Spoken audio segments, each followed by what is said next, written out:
Hello. Now we continue with the second part of Chapter 4, Unit 2. Going to share my slide with you. Now, once you know how to calculate the limiting reagent, theoretical yield, excess yield, then the same principle applies to what we're going to study in Unit 2, which is chemical analysis using stoichiometry. So we use the stoichiometry principles to analyze a mixture of compounds. And then also we can use the same concept to find out the empirical formula of an unknown compound using chemical stoichiometry.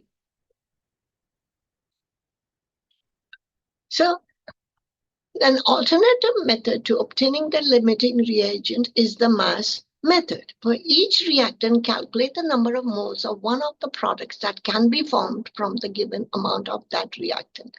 The limiting reactant is the one that gives the fewer number of moles of the chosen product. The other reactants are present in excess, as described in the Unit 1 slide. For example, 10 grams of gold and 10 grams of chlorine gas are sealed in a container and heated until the reaction is complete. The product is gold chloride. So the question is, which reactant is the limiting reagent? What mass of gold chloride is formed, and what is the mass of the excess reactant that remains behind? So the reaction is that you first write a balanced equation. You have 2 moles of gold, 3 moles of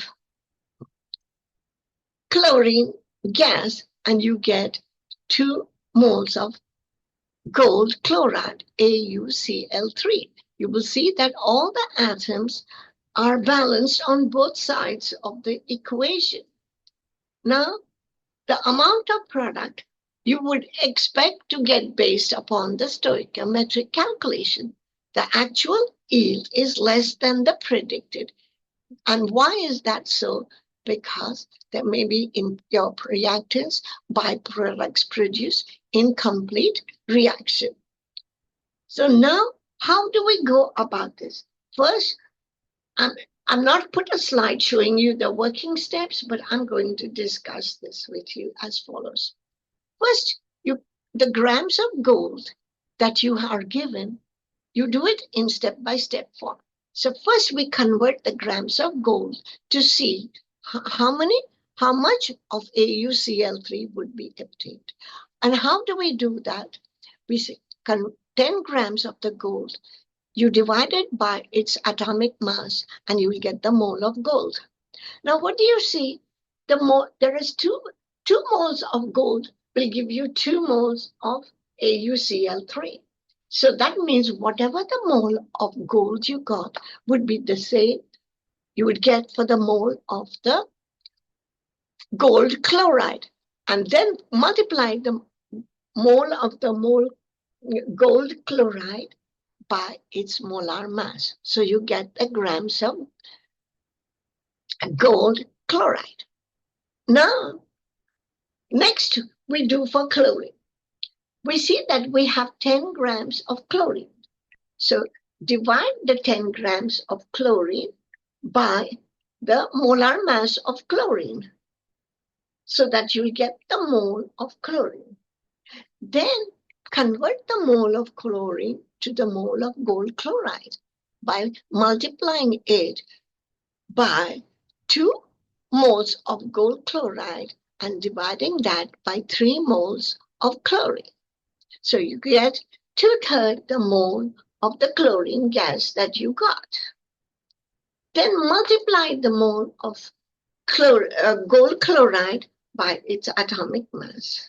And then compare which one gave you the lower amount of gold chloride. Once you get that lower amount, then lower amount of gold chloride, then remember the limiting reagent is the mole of the reactant that gives the lower value. And once you get that, then you can find out based on the actual yield, you can find the percent yield. And so the percent yield would be actual yield divided by the theoretical yield and multiplied by 100%. Now, what is the actual yield? The actual yield is what is obtained at the end of the reaction. Now, this is one type of demo for chemical analysis, wherein you have one reagent that is there and you want to find out what is the quantity of a particular specific reagent that is in the solution. And so you add, for example, in this case, it says that you have a sodium sulfate solution, and in the small beaker with a dropper attached, you have barium chloride. We know that barium ions react with sulfate ions to produce white barium sulfate, as you can see in the middle. Second slide, power. So you make sure you go on adding barium chloride till all the barium sulfate has come out of the solution.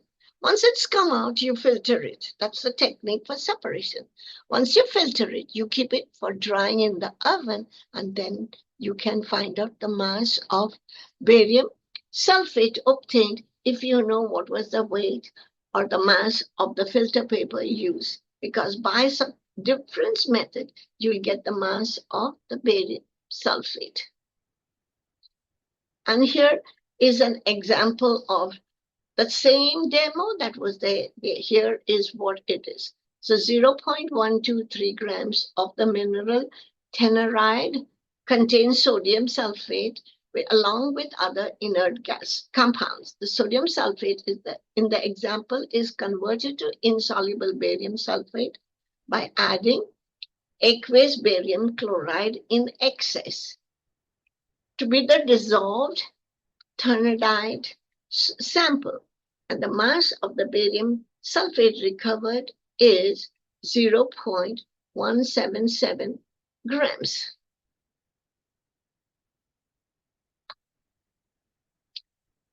What is the mass percentage of the sodium sulfate in the mineral? And there is a slight mess up in the problem, but we can see what is the mass percentage of sodium sulfate in the mineral.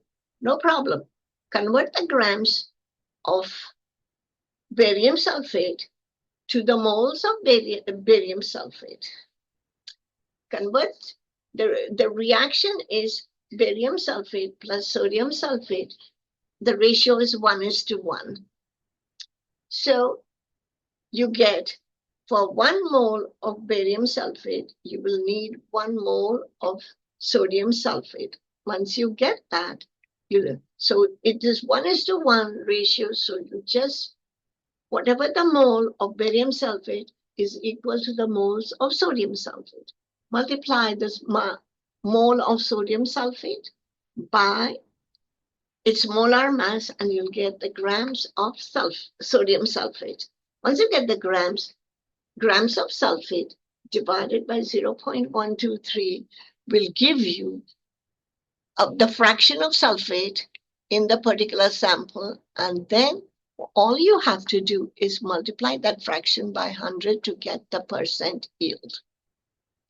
And in the same, so here the example is explained in far more details. You can go through it, though I explained the same thing. And this is what it says. So grams of barium sulfate, make it to moles of barium sulfate, convert the moles of barium sulfate to moles of sodium sulfate, then get the grams of sodium sulfate, and then you find the percentage. And this will yield the sodium sulfate in the samples. Now I want to do one sort of a brief review on how we do analysis for chemical empirical formula determination for hydrocarbons.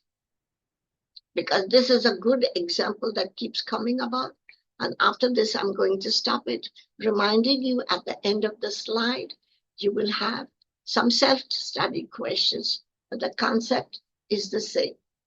So what happens is that if you take a hydrocarbon, then one thing you have to remember is that the oxygen will be added in large excess, so it will not interfere with your reaction.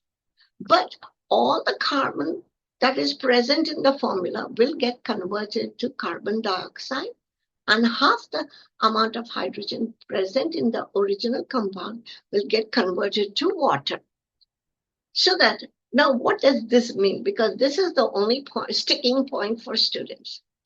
For example, if a original carbon compound has the formula C2H6, then we know there is 2 carbon atoms. So when you burn it, you must get 2 carbon dioxide. The number of atoms in the original compound is H6. That means there is 6 atoms. Half of 6 is 3. So you'll get 3 moles of water. Another example, if suppose there was a compound C10H22, then the number of carbon dioxide will be 10 carbon dioxide. Why? Because the original compound has 10 carbon atoms. Now, how many water molecules will you get? Look at the original hydrogen atoms. It says 22. So half of 22 is 11. So you'll get 11 water molecules. Now, can I reverse this and find out the original formula? I can ask you that question. Supposing a compound, a hydrocarbon compound, gave 5 carbon dioxide and 6 water molecules, then what is the formula of the compound? Well, you got 5 carbon dioxide. That means C must be 5. And you got 12 water molecules. So half of 12 is 6. So you would have double the amount of water, hydrogen atoms in the original compound. So if the compound, once again, let me go. I'm sure I must have messed up the numbers. So here, if you got 5 carbon dioxides and 11 water molecules, then the original compound formula would be C5, because 5 carbon dioxide and hydrogen, you got 11 molecules of water. 11 times 2 is 22. So the formula would be C5H22. And that's how we correlate it. Now, the next question is, what happens if there was water, oxygen in the compound? No problem. You do the empirical formula just as you would. Convert the mass of carbon to carbon dioxide. You will convert the grams of carbon dioxide to moles of carbon dioxide to moles of carbon and get the grams of carbon. So you are just reversing the process. Same thing you do for the water, remembering that in 1 mole of water, you will have 2 hydrogen atoms. So now you have the grams of carbon and the grams of hydrogen. Add those 2 up. The original amount of substance taken must be given to you. Just subtract that.